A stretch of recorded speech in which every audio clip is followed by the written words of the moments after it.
In our family, we always thought that we were not far removed from the immigrations of our ancestors.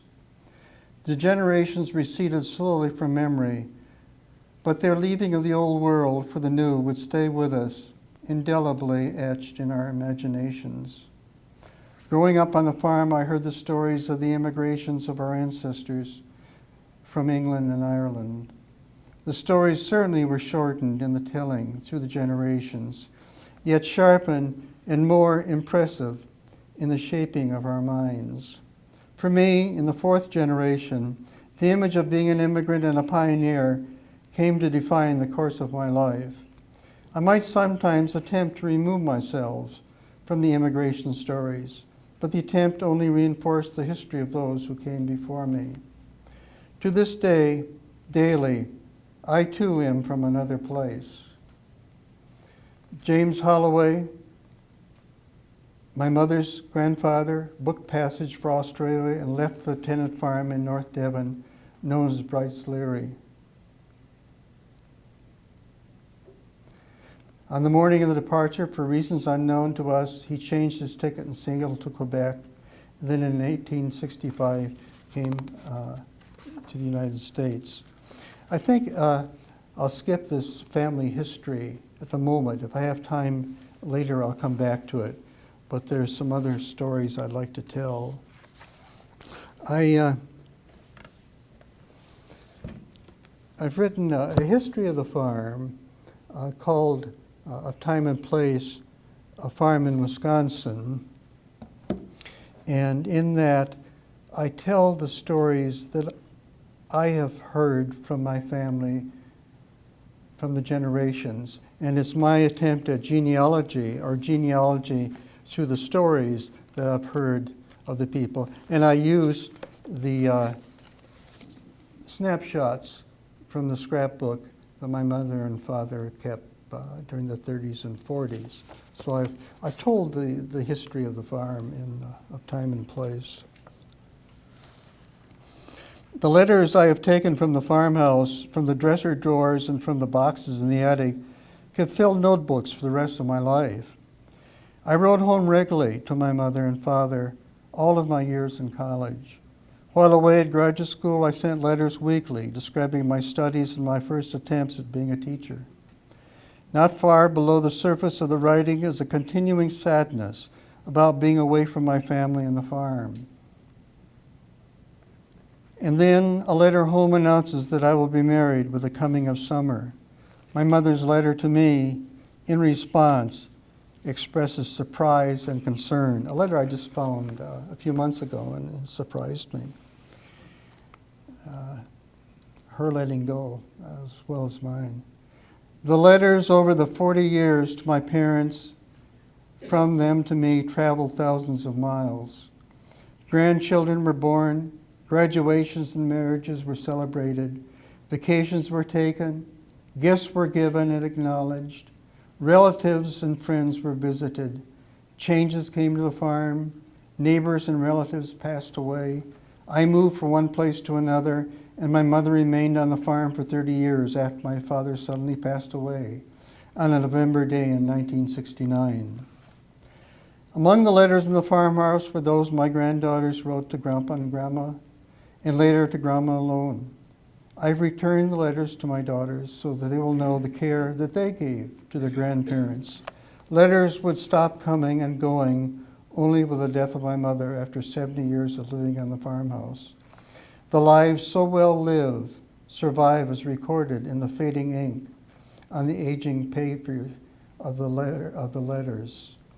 The letters remain, rekindle in me, whenever needed, the knowledge that a lifetime burns in every moment.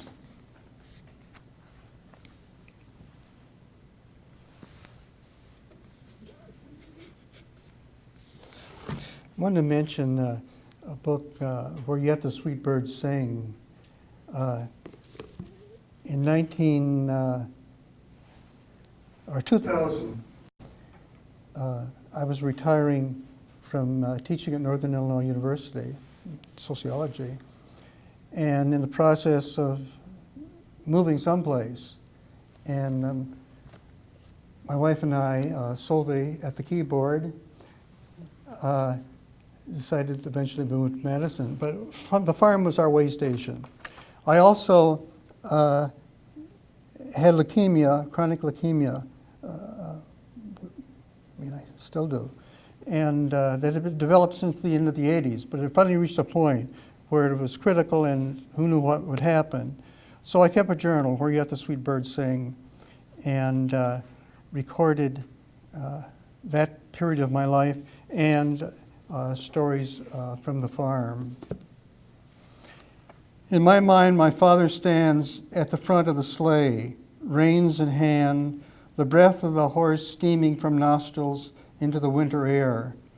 My brother and I sit on the milk cans, ready for the ride in the deep snow to the main road. We'll be on time for the first class of the day at Dunham School. My father, as usual on winter days, is wearing his brown canvas coat, trimmed in leather and lined in sheepskin with a large wool collar. The winter coat would hang in the attic long after my father was gone. Each time we climbed to the attic, we would think of him, reins in hand, about to take us through the snow on a winter's morning. Maybe I could hold up this is at a great distance, but that is the coat that hung probably since about 1945 in the attic, all those 65 years. As we cleared the attic, this is another cautionary tale, I suggested that we try to preserve the winter coat. We took it to the cleaners, and when we picked it up, we found that the coat had not survived the cleaning. We were handed the shredded coat wrapped in a plastic bag. But I will keep the shredded coat for a while as a lesson that there's little in this material world that can be physically preserved.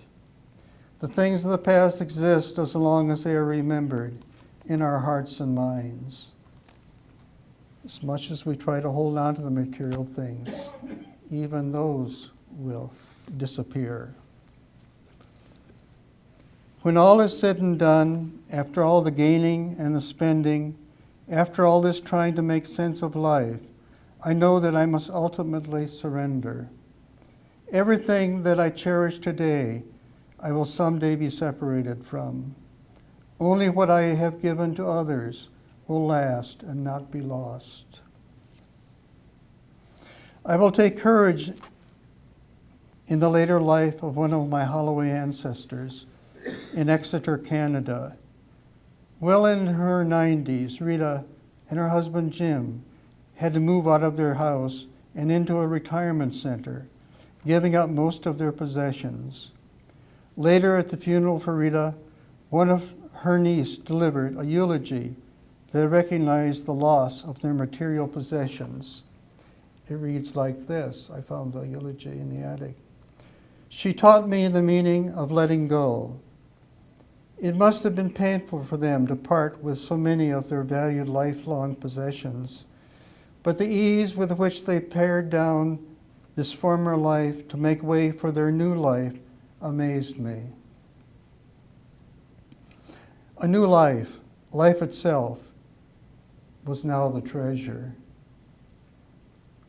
the present moment, beyond the things. The last entry, and this explains the cover of the book. The cover of the childhood scrapbook that my mother gave to me shortly after I was born is embossed with a moon looking down at 5 owls perched on the branches of a tree. Bats are flying in the night. There's a 4-line verse in the lower left corner of the scrapbook. It reads, 5 little owls sitting on a tree. Up rose the fair moon, wonderful to see. Fly away, dear owls, fly away to me. Then the owls speak, Thank you very kindly. We'll stick where we be. Where we belong here on earth. This is the only home that we have now, and the home where we will always be.